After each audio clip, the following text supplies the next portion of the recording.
And tonight, we're talking about Knights of Cabiria from 1957, directed by Federico Fellini. So, this movie, it follows a woman named Cabiria who, we're told, lives the life, which is the polite way of saying she's a prostitute. She is played by Giulietta Messina, who is the wife of Federico Fellini. And, basically we just follow her over the course of several nights, a few weeks, it turns, as the movie plays out, of her just like being a prostitute and being quite a unconventional prostitute, I suppose, compared to like usually how these movies go. In fact, the movie kind of doesn't really embrace like this, like the usual tropes of it. It kind of like goes against that story. It seems like it's like a pretty upbeat kind of lifestyle. So we see her kind of like fighting with other prostitutes on the corner that they're all kind of working. Her venturing into unclaimed territory, or like kind of like the higher end territory. Winding up hanging out with the famous actor, sleeping in his bathroom and hanging out with his dog overnight. Her going to see hypnotists, magicians, and meeting a man. And basically getting screwed over by men. RJ, I'm going to throw it to you. What did you think of Knights of Cabiria? You're throwing it to me already? I'm going to throw it to you right now. What? From our man Federico the Fart Fellini? That's right. Okay, I'm gonna be very honest here about this movie, and I can't help but it's gonna bleed into spoiler. It's gonna my opinion is gonna bleed into the next movie. When I watched this movie, I was in a very bad mood. The crushing existence of life was getting to me. I didn't know where my future was going to lie. All things were at an end. So I was in a very bad mood. And my viewing was totally compromised. And I wish I could say that I would have watched it again for real, but I didn't. So my first impression of this movie, I was trying to pick apart every fucking thing I could to rag on this movie. And I know that's not very honest. I mean, I don't mean to do that, but it's what happened. Because you know what? I don't really buy this Fellini guy. I think he made a couple good movies, but I don't think he's the superstar everyone else thinks. And so this is a lot of precursor context to it, but Knights of Cabiria, I thought was fine. I don't think it's a bad movie. I don't necessarily think it's a good movie. I think it's kind of there. It has some nice moments, but by and large, I found myself asking more often than not, I don't know why I should care. And it's not. So this movie is made up of a lot of scenes where you have your main character kind of Forrest Gumping it through like different like scenarios, and you're introduced to a wide ensemble of different characters and different like ideas, and people say a lot of stuff, which is pretty cool. Like that's what I think your buddy Richard Linklater kind of made popular again a couple of years ago. I think he does a similar thing where it's just characters kind of stepping onto other characters' lives and doing that. I think my main problem, and I think I'm in a minority here because I gleaned some other reviews, is that I think the main character is super annoying. All I saw other people say was it's the hooker with the heart of gold, one of the most endearing characters ever. But I thought she was just really fucking annoying because she was really like whiny and like she goes with that movie star and then she shouts out to the other hookers. It's like, hey, check out who I'm with. And it's like, yeah, I know. I get it. She had a really rough time. Like at the start of the movie, she gets fucking pushed into a river and you're like, shit, this lady's had a rough go. But that sort of exuberant personality is not my super cup of tea in movies. I find it to be it's a little too much. What am I trying to say about this movie? I don't know. There's individual parts that I liked a lot. As a whole, it never really grabbed my attention other than a few moments. Like I thought the ending was nice, or like I thought that really like grabs you and kind of gets you to feel something. But not that it's not earned. It's just I don't know. It never really hooked me into it. And I'll say straight to be very straightforward. I think it was my personal mood at the time that I watched it. I wasn't into it. So I don't think it's bad. I don't think it's great. I think it's like a decent enough movie. At the time I watched it, I wasn't into it. So that's not the way to review a movie, I suppose, but that's just how it is, you know? Well, RJ, Yeah. I think that Knights of Cabiria is probably one of my favorite movies that we've watched from the Criterion Collection. Really? Yes. Can you explain to me why? Why? So, okay. I don't know if you noticed, RJ, in the opening credits, but our good close personal friend, Pierre Pasolini, wrote this film. Oh no! So you watched No the wonder. you watched the prequel to Salo. Oh fuck! Yeah, that makes sense. Well, so his involvement. So the reason why Fellini brought him in to like kind of flesh out the dialogue and whatnot is because Pasolini knew the underground. He was in the scene. He knew how like dirtbags and prostitutes and pimps and whatnot talked, and so he could help naturalize like that world. I guess that was like why Fellini was interested in having him involved. But so this movie reminds me a lot of old Hilbert Hernandez's Palomar comics from Love and Rockets. Okay. I'm not sure if you've read any of those books first one. before. The very first Palomar. Okay. Oh no, I read Love and Rockets. Like that's so there's like the first trade. Whatever that would be. Whatever. Anyway. Yeah. So like sort of like so he has this like this world like it's like it's a Mexican city of Palomar and it's like lots of flat desolate spaces and there's these little houses and there's just like characters that kind of like it seemed like they emerge from out of the houses and they're shouting and they're screaming at one another and it's like kind of like this like ongoing like soap opera of people's loves and hates, extreme highs, extreme lows, people attempting like threatening murder, people like trying to kill one another, people jumping in and out of your life. It has like all that feel to it. I'm pretty sure that Hilbert Hernandez is probably a really big fan of Fellini and of this movie because it's like pretty well like just like the way this movie's shot. It like looks exactly like a Hernandez like landscape where it's just like lots of emptiness, and that's like what like post-war Italy looked like. It's like during that Reconstruction. And I talked about this before. Like watching God, what was it been Umberto D maybe, but like there's like these movies that just like I don't know it's such a time and place. Like when I see these like when I see like post-war Italy, I know exactly what it looks like. It's just desolation. Like you have these weird like high rises popping out, these apartments like in the middle of nothing. It's like, why the hell are they building this? And it's like, oh, because this was a city and this is like there's no money and like the economies of these like groups are like they're completely wiped out. There's no food, there's no jobs. It's super depressing. You have people who live in caves who have food delivered to them. I believe if people want to get my feelings on Fellini, they could go back and listen to the Armor Court episode. I love Fellini movies. Like I really do love Fellini movies, and this movie is no exception. I think this is. Why would I lie? What do I gain for saying, yeah, I'm a big fan of Fellini? I'm a big Fellini fan. Yeah, it's just like one of those things that like carries a lot of cultural cachet nowadays. I think the only people who know what Fellini are probably people who listen to Criterion Collection podcasts. I don't know. I don't know. I love his characters. I love how they're like I mean, he's a cartoonist at heart that just like started making movies. His characters are larger than life. They don't like quite resemble anything. They resemble people you would know, but they're taken to like these like ridiculous levels. And so, but like I think like the Cabiria character, like the thing you're describing about her, like her like bragging and screaming out, that's like totally her character. Like I know that like I don't know if I would call her a hooker with a heart of gold. Like she seems like she's like this weird kind of like fun-loving, nasty woman that's trying to make it in this like horrible world.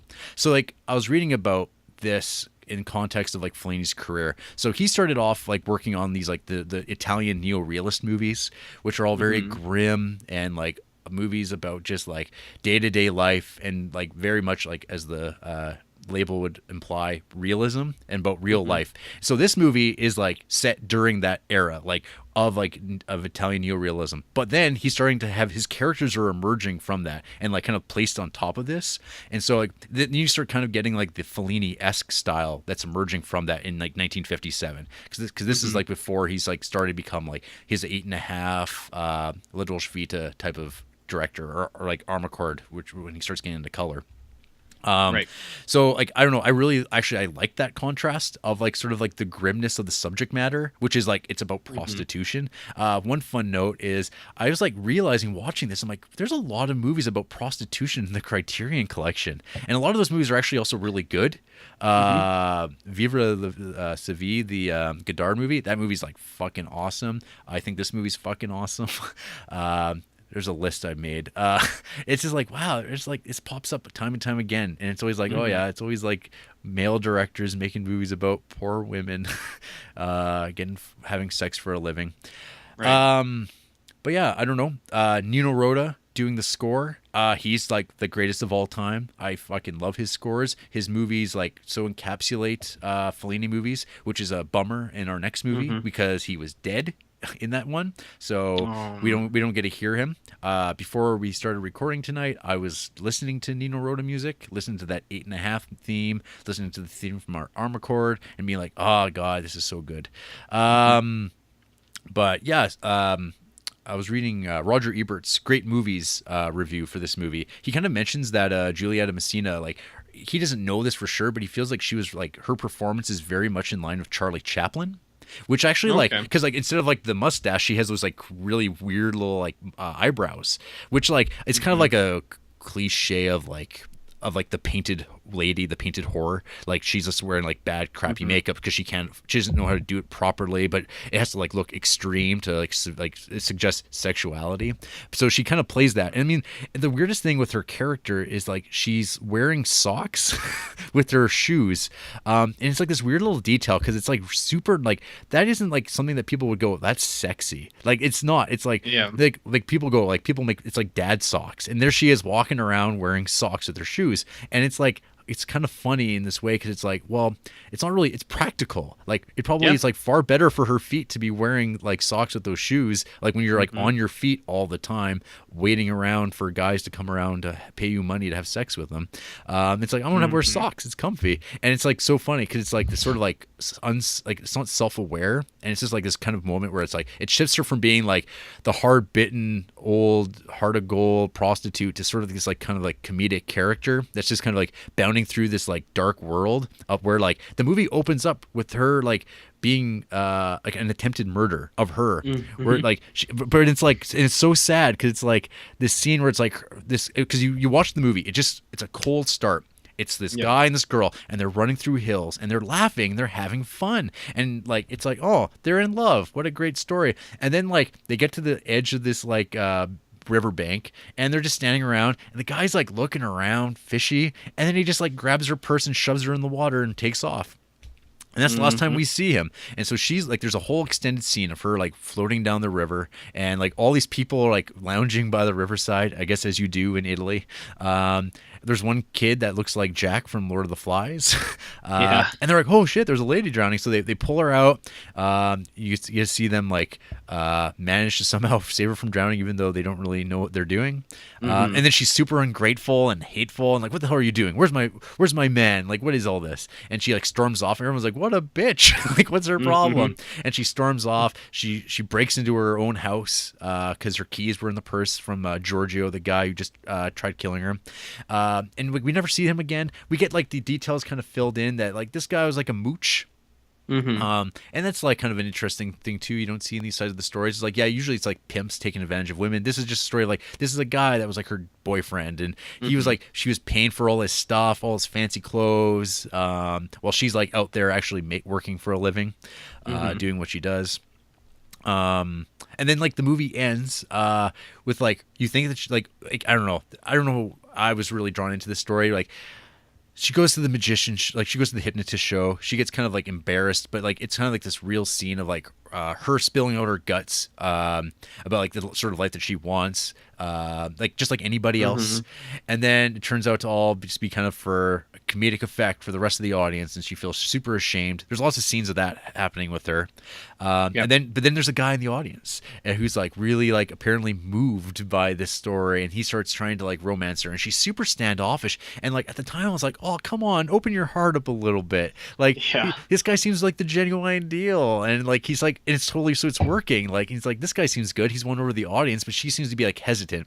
And then like by the time that like by the time that he's won her over, that's when the bad things started to occur to my mind. I'm like, oh no, there's something's bad here. Like, what does he want? Like, he wants to get married, and like, everything's working out too swell. Now that like it's like really like so well done.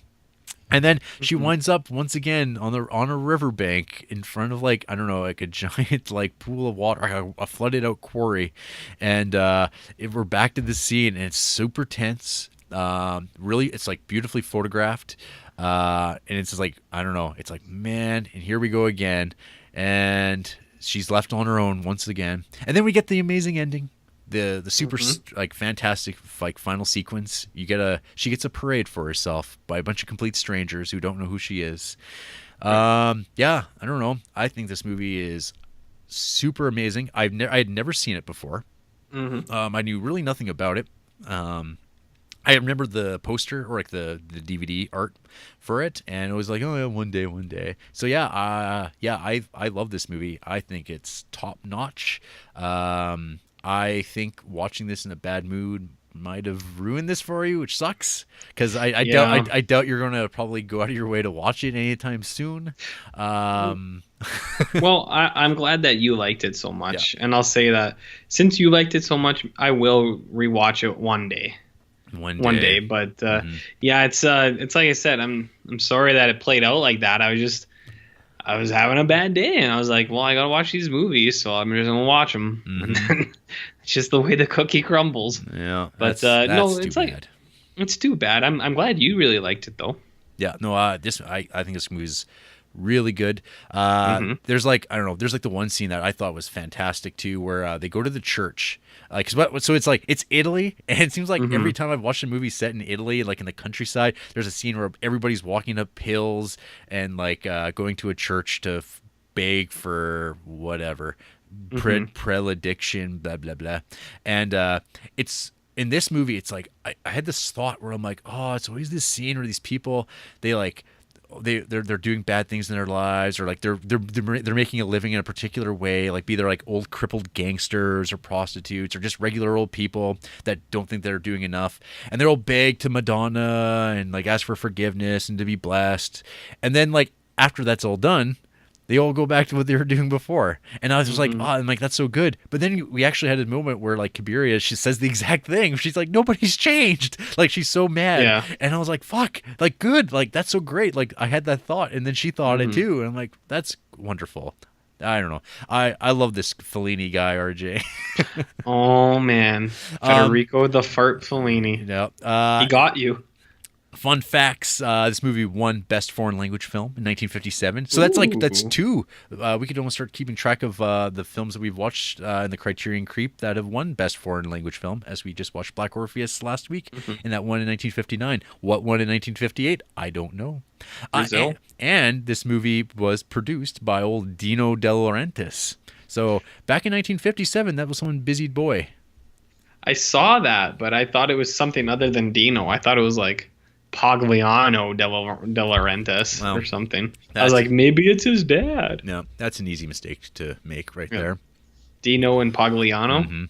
Hey, RJ, do you want me to read some of Federico's thoughts on this movie from his book I, Fellini? This is the only this is like the Criterion essay that like there's nothing else about it. This movie actually is like really deserves to like a Blu-ray treatment, because this is an old DVD. And it's even worse for And the Ship Sails On, which, like, boy, I had never seen that DVD cover before. Holy fuck. Anyway, so Federico on his own movie here. The subject of loneliness and the observation of the isolated person has always interested me. Even as a child, I couldn't help but notice those who didn't fit in for one reason or another, myself included. In life, and for my films, I have always been interested in the out of step. Curiously, it's usually those who are either too smart or those who are too stupid who are left out. The difference is, the smart ones often isolate themselves, while the less intelligent ones are usually isolated by the others. In Knights of Cabiria, I explore the pride of one of those who has been excluded. The brief appearance of the Cabiria character near the end of the movie The White Sheik revealed Giulietta's acting abilities, as well as being an excellent dramatic actress, and without pity and variety lights, she revealed herself capable of being a tragicomic mime in the tradition of Chaplin, Keaton, and Toto. In La Strada, she emphatically reinforced the impression Gelsomina grew out of her original brief Cabiria portrayal, and at the time I sensed that Cabiria had the potential for an entire picture based on her character, starring, of course, Giulietta. It's a lengthy essay. I'm going to skip the rest. Sure. But anyway, people can check that out. It's right on Criterion.com. There you go. Nice plug. Yeah. You're welcome, Criterion. Yeah, you guys really need the help. Yeah, a leg up. From us. So, I don't know. That's my piece on Knights of Cabiria. Awesome movie. Well, I'm glad you liked it. Yep. After the break, there is no trailer for And the Ship Sails On from 1983 from Fellini. So, I don't know. I'll throw something else in there as a surprise, I guess. Put the Ocean's 11 trailer in there. The Secret Connection coming up next. And now we're talking about And the Ship Sails On from 1983, directed by Federico Fellini. So coming off of Knights of Cabiria, for me, it was a really bad setup for watching this like the next day, because in my mind I was like, oh my god, I didn't realize this movie was like from the 80s, and I was like, oh, latter day director movies. Ooh, I don't know. Anyway, so I was maybe in the same mindset as you. Nice. So this movie is set in 1914 on a ship called the Gloria N. Orlando, an Italian journalist, he's our guide upon the ship as it makes its voyage. So it's not unlike the guide character that's also an Amarcord, who like breaks the fourth wall, talks directly to the audience. The gist of the movie is it's a funeral voyage on a cruise ship to disperse the ashes of opera singer Edmia Techua near the island of Eremo, her birthplace. The ship is packed full of opera singers, voice teachers, orchestra directors, theater producers, actors, prime ministers, counts, princesses, grand dukes, and fans of the deceased diva. Essentially, the movie is just like a bunch of scenes of, of rich people on a boat. And like their kind of interactions with like the lower classes. And it's kind of all kind of an allegory, I guess, for World War I, which is kind of when this film is set. There's lots of singing. There's quite the fat man in this movie.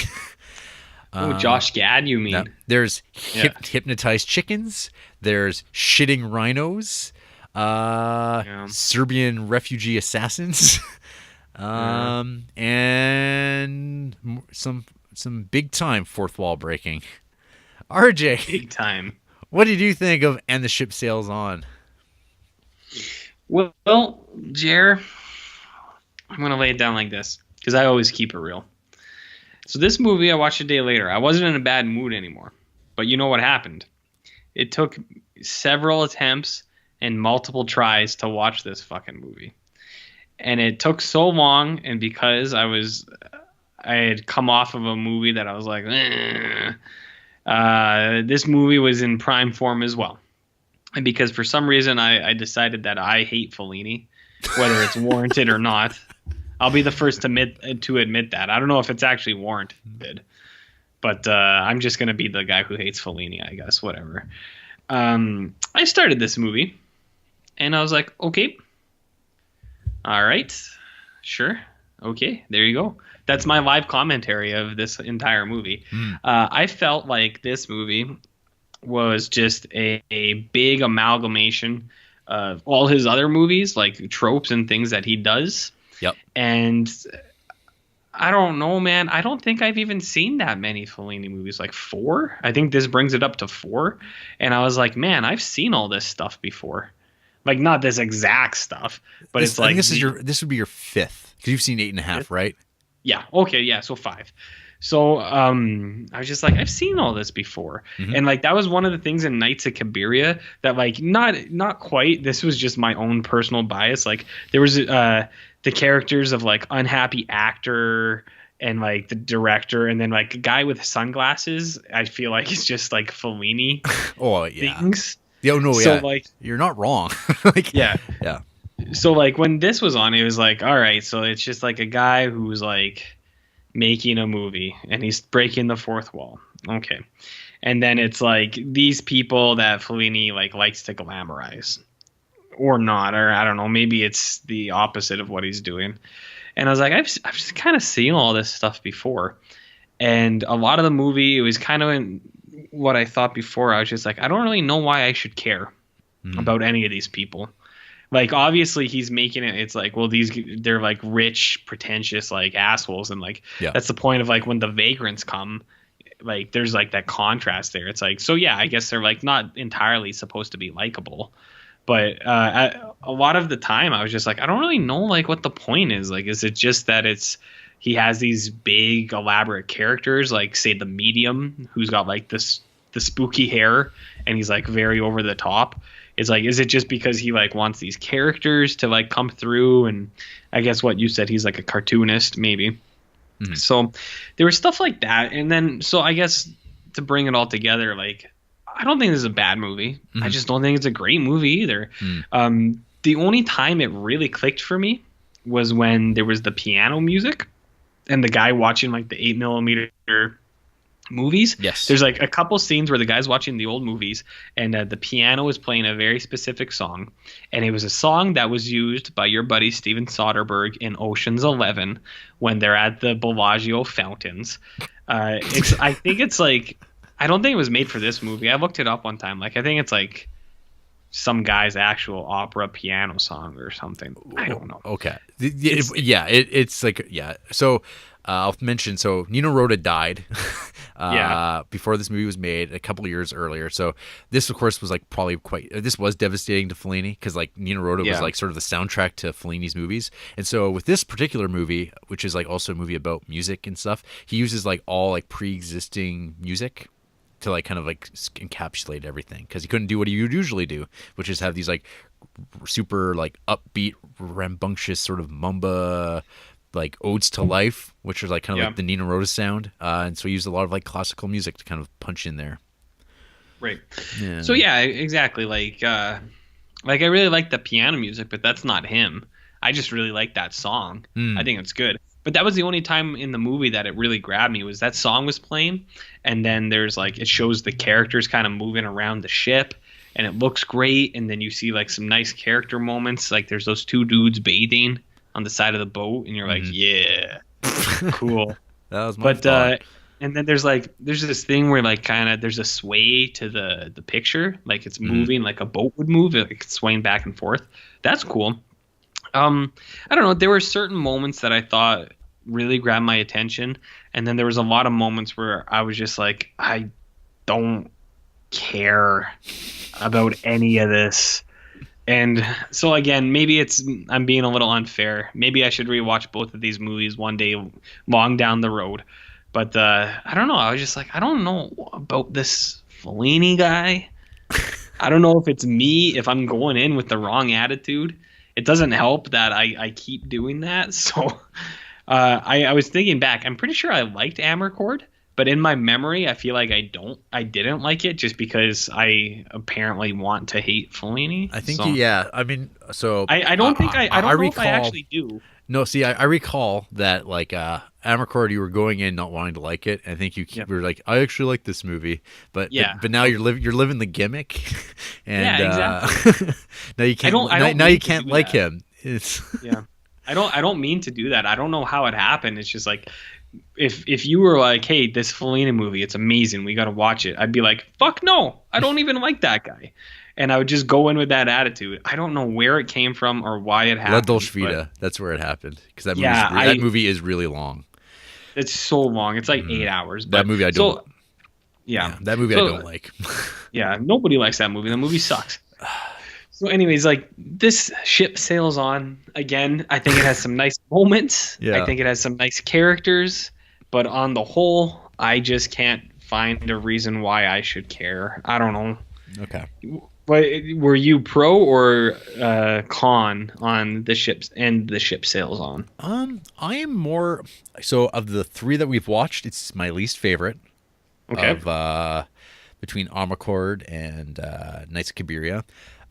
So the first 10 minutes or so, I was really dreading having to watch this because I was like, Hmm. I'm not going to like this movie at all, and because I saw like, oh my god, this movie's over 2 hours long. Fuck, like because it's like so it opens up with like that sepia black and white sequence Yep. of people loading up on the ship, and I was like, okay, so this is like a thing about cinema. This is about like history of movies and stuff. Yep. And then they all get onto the ship, and you get this like really great transition from like the sepia to the color, and it's like done really well.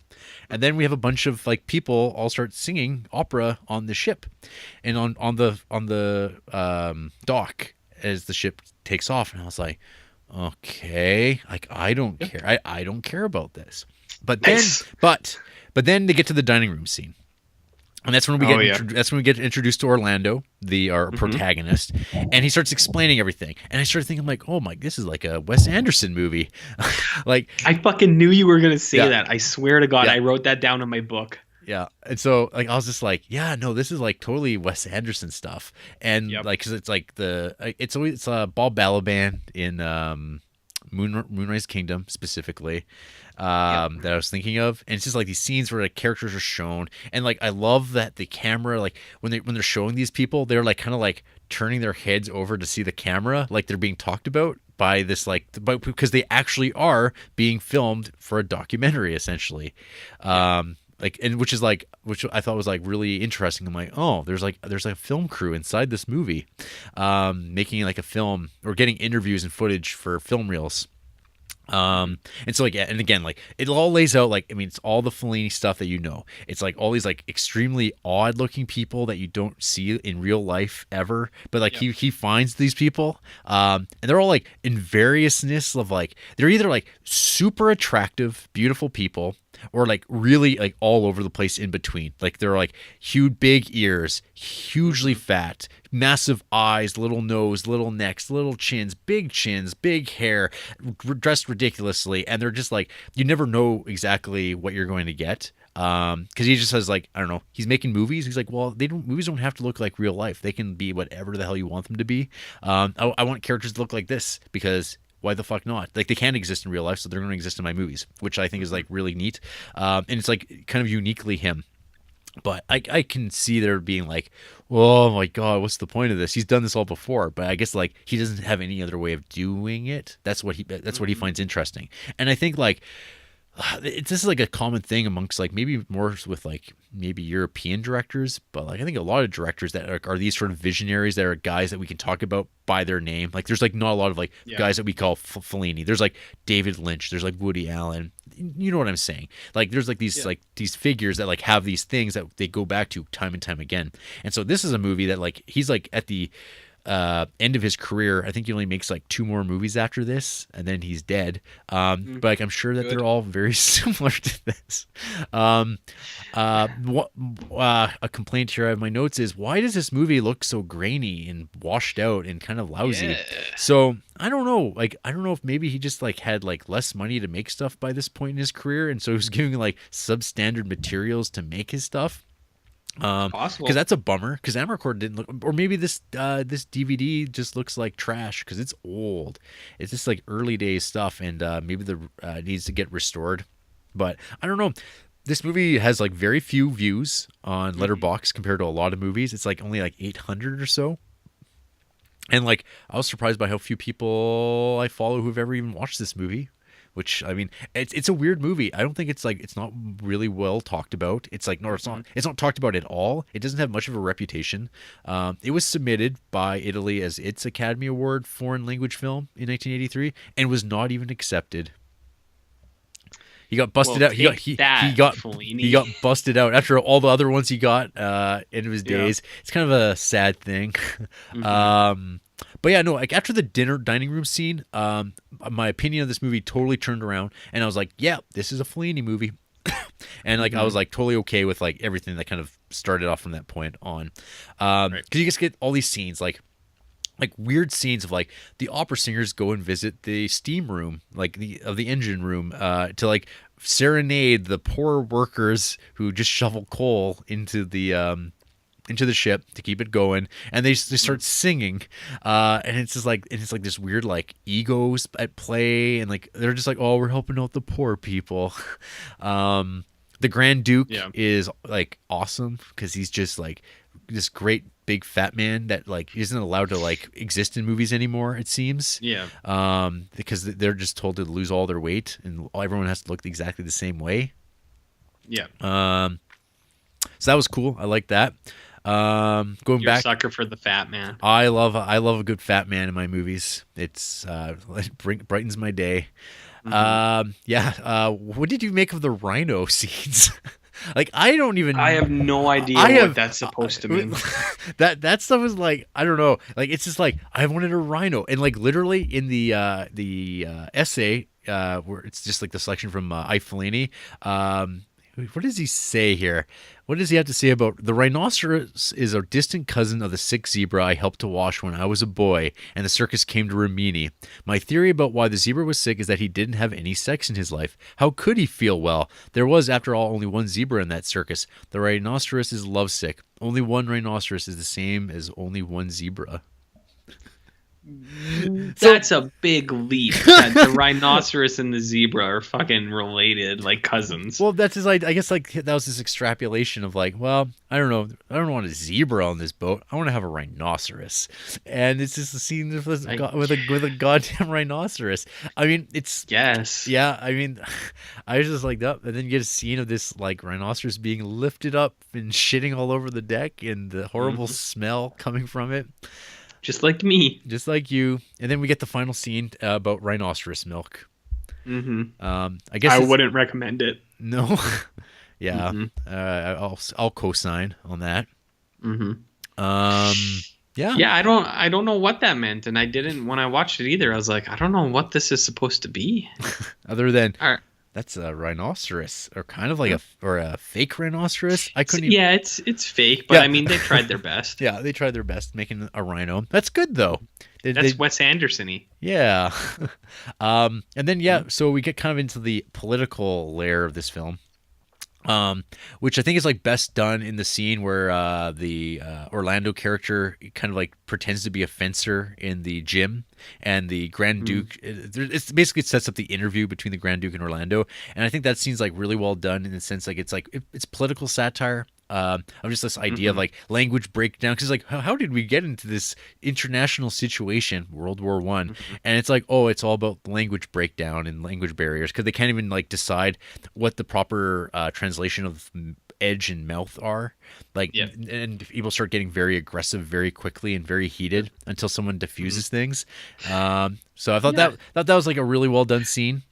There was a lot of quirks like that, actually, and I thought that was good too. That was where I thought the Wes Anderson-y thing is, like when he's talking to the captain and he's like, "This is Santiago del Roberto," and he's like, "Roberto del Santiago," and he's like, "Yeah, we're going to the island of Elmiria," or he's like, "No, it's the island of Elmiria," and he's like, "Yeah," like you know what I mean, like that kind of humor. Right. And I was like, yeah, this is just Wes Anderson, I guess.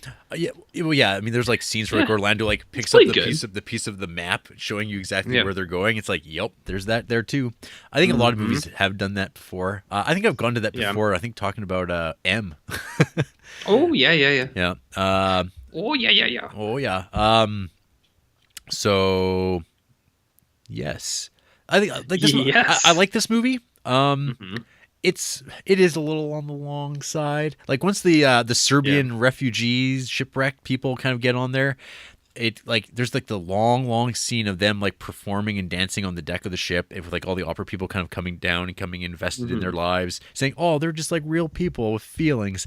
That whole sequence goes on quite a while. I mean, it's like it's beautifully photographed. It looks great. all those things, but I just was like kind of like less into it. And then the like climax kind of starts building where, oh, the international conflict that was mentioned before is now playing into this ship where, hey, hand over those Serbian anarchists or we'll blow up your ship. We get the dispersal of the ashes, though. We get that. And then all havoc breaks down. And then the ship starts getting blown to smithereens as the other Austro-Hungarian ship is sunk by an explosive and things. And then I didn't realize we were watching Taste of Cherry all of a sudden. Because all of a sudden... all the drama and sadness of this movie that it was building up toward, it's like, hey, it's just a movie, folks. And we get this crazy shot where you get to see how they've made this movie, because you get the gigantic, massive hydraulic compression of this like fake ship, and you get this big panning shot of all the actors pretending to moving around, and you get camera crews and you get sound guys all like kind of on the edge of this film as they're moving this gigantic hydraulic press. It's just like Fellini saying, hey, I really want to show people how this is made. And this is in an era before there were like special features. And so instead of like saving it to the end of the VHS tape in like bad VHS, I'm going to shoot this with film. And hey, I'm going to do a weird doppelganger effect where the camera pulls in on me filming myself, me Fellini, and Fellini the artist makes an appearance in his own movie behind the camera. And then classic Fellini. Classic. And then it cuts back to Orlando, who's on a boat in a swimsuit, saying, "Oh, he's okay." But he made it onto onto a little life raft with the rhino, and he's saying, "Yep, rhino milk's good." What a happy ending. Life continues. Because he wants to dodge death. He wants to dodge a depressing ending. Because all his movies end with like song and dances, and so like in this movie, that the dance I guess takes place in the fact that people are sliding down the side of a sinking ship, and there's a piano playing. That's another thing. There's a lot of like boats sinking in these Criterion movies. It seems this is like number 3. I think the CEO of Criterion is an infamous boat saboteur. He's anti-naval. Yeah. He hates the fucking Navy. Yeah, he's an Air Force guy. The nauticals. Yeah, he's an Air Force guy. He hates those fuckers. I get that. They're all pulling each other's puds out there on the ocean. It's gross. So this doesn't fall into anything at all, but the very beginning of the Fellini comments about his own movie. And the ship sails on, I needed a larger exterior to paint. So I used the wall of the Panatella pasta factory. It was where my father, Urbino Fellini, had worked when he passed through Rome on his way back home from forced labor in Belgium after World War I. I just had to share that because I think it's kind of hilarious that his dad worked at a pasta factory. I don't even understand why he even thought to bring it up. It was while at Damn you, Fellini. RJ. It was while at the pasta factory in 1918 that he met his mother. And I'm gonna meet your mother at a pasta factory. How about that? That was a little aggressive. That's intended for Fellini. Wow. So wait. What happens at a pasta factory? You fall in love. Oh, is that kind of like the old spaghetti factory? I'm sure there's been some like wait staff that have met and fallen in love with a dishwasher at the old spaghetti factory. Yeah. They're like, "Oh, I love this gelato." Yeah, me too. And they're that's sex noises. Nice. Well, folks, I think that's it for Fellini. After the break, we're sailing toward brighter shores, hopefully, but very dystopic did you miss a shores. segment? Oh, I did. Come on. Because I read so many notes, RJ, I forgot to scroll all the way down because there's one segment that can't miss, and that's who hates these movies. There you go, friend. Peaceful Anarchy. This is first about Knights of Cabiria.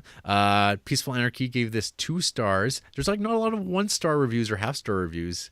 That's good. It all starts at 2. The Knights of a Whiny Whore is a movie that just doesn't work. RJ, I didn't know you had a pseudonym here. The dramatic parts have no substance because Cabiria is unlikable and the comedic parts are more lighthearted than actually funny. The second half struggles to recover the film with some interesting scenes, and Fellini has a shot at salvaging the movie with the ending, but he muddles that up as well. Fuck. Whiny, hey, I'm with you, buddy. Whiny horror. Well, I didn't use such violent language, but it's like, yeah, seriously, this guy thinks he muddles up the ending. It's like, fuck yourself. That's not what I would say. I wouldn't say that. The ending, he lands that ending, man. Daniel Henderson, he gave this 2 stars. Apparently, he was like labeling this in terms of the IMDb top 250. Jeez, what a depressing film. Don't watch this if you're having a bad day. RJ? Oh my God. You called it. Actually, maybe you should so you can see somebody who probably has it worse than you. I can see that with some movies. Like, if you're really having a bad day, precursor when we were talking about Incendies or Ace on D with Denis Villeneuve, if you're really having a bad day, you watch that fucking thing and it'd be like, oh, I guess my life isn't that bad. But no, I watched this and I was like, no, I think I still have it worse than this hooker. That being said, I didn't enjoy it. There were lengthy scenes that were a tad boring, with very little fun or joy in this at all. And I know there are some even more depressing films that I adore. This one just didn't do it for me. There's not a lot of like super like great negative reviews for A Ship Sails On. There's only one here though. 2 stars from Arlo Wiley. I revisited Jean-Luc Godard for the first time in years with Alphaville and found that man's work still didn't resonate with me. Now I'm returning to Federico Fellini, who, if you ask me, made Knights of Cabiria, La Strada, and a bunch of other stuff we should stop talking about. And The Ship Sails On doesn't particularly change my mind. The opening sequence, shot like a silent film, is lovely. Fellini's narrator breaks the fourth wall in some fun ways, and there's some spot-on social satire as the ridiculous bourgeoisie are confronted with the oncoming reality of World War I. Alas, none of this really coheres into anything greater. The film is a long parade of distractions, few of which merit the attention. And maybe it's just that the Criterion DVD transfer is 15 years old and doesn't look great on an HD TV, but even the photography is drab. Some filmmakers just don't do much for me. Unfortunately, Fellini is one of them. Man, this guy, it sounds like all these negative reviews just copied what I was saying. They heard this episode in, I don't know, in that future world. Mm-hmm. And they came back and they were writing some of that stuff. Indeed. They must have been in bad moods too. Yeah, I guess so. Yeah. Hey, it happens, man. Everybody has a bad day. Even me, the guy who just loves farts and butts. Yeah. It happens to everyone. Mm-hmm. You just needed more scenes of like teenage boys jerking off in an old automobile. I prefer like a bucket. After the break, we'll be sailing toward hopefully brighter shores. I don't know. Ambercord. I get it. Yeah. Nice joke.